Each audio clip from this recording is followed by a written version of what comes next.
আসসালামু আলাইকুম ওয়া রাহমাতুল্লাহি ওয়া বারাকাতুহু। প্রিয় বন্ধুরা, আপনি কি জানেন একজন নেককার নারী শুধু তার সৌন্দর্যের জন্য নয়, বরং তার ঈমান, চরিত্র ও তাকওয়ার জন্য আল্লাহর কাছে সম্মানিত। আজকের ভিডিওতে জানবো ইসলামে একজন নেককার নারীর 10টি গুণ, যা কোরআন ও সহিহ হাদিসে গুরুত্বের সঙ্গে উল্লেখ করা হয়েছে। ভিডিওটি শেষ পর্যন্ত দেখুন, কারণ শেষের গুণটি এমন একটি বিষয় যা অনেকেই ভুলে যান। 1. আল্লাহ ভীতি ও তাকওয়া। একজন নেককার নারীর সবচেয়ে বড় পরিচয় হলো তিনি আল্লাহকে ভয় করেন এবং তার আদেশ মেনে চলেন। আল্লাহ বলেন, নিশ্চয়ই আল্লাহর কাছে তোমাদের নিকট সেই ব্যক্তি সর্বাধিক সম্মানিত যে সর্বাধিক তাকওয়াবান। 2. 5 ওয়াক্ত সালাত আদায় করা। নামাজ একজন মুসলিমের জীবনের সবচেয়ে গুরুত্বপূর্ণ ইবাদত। রাসূলুল্লাহ সাল্লাল্লাহু আলাইহি ওয়াসাল্লাম বলেছেন, কিয়ামতের দিন সর্বপ্রথম নামাজের হিসাব নেওয়া হবে। 3. পর্দা ও লজ্জাশীলতা।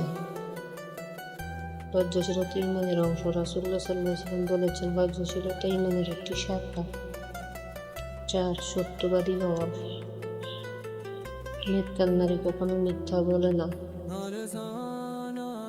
রাসূলুল্লাহ সাল্লাল্লাহু আলাইহি ওয়াসাল্লাম বলেছেন, সত্য মানুষকে নেকির দিকে নিয়ে যায়।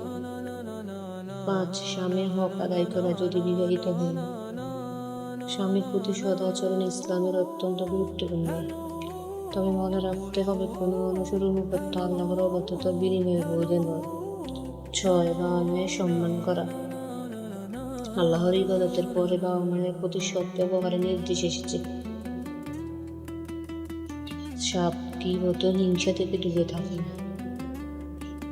গীবত মানুষের আমল নষ্ট করে। 8. ধৈর্যশীল হওয়া। পরীক্ষার সময় ধৈর্য একজন মুমিনের সবচেয়ে বড় শক্তি। আল্লাহ বলেন, নিশ্চয়ই আল্লাহ ধৈর্যশীলদের সঙ্গে আছে। 9. দানশীল হওয়া। সামর্থ্য অনুযায়ী দান করা আল্লাহর নিকট অত্যন্ত প্রিয়। একদিন সীমিত সদকার সওয়াব রয়েছে।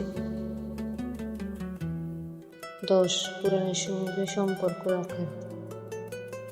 প্রতিদিন অল্প হলেও কোরআন তেলাওয়াত ও অর্থ বোঝার চেষ্টা করা উচিত।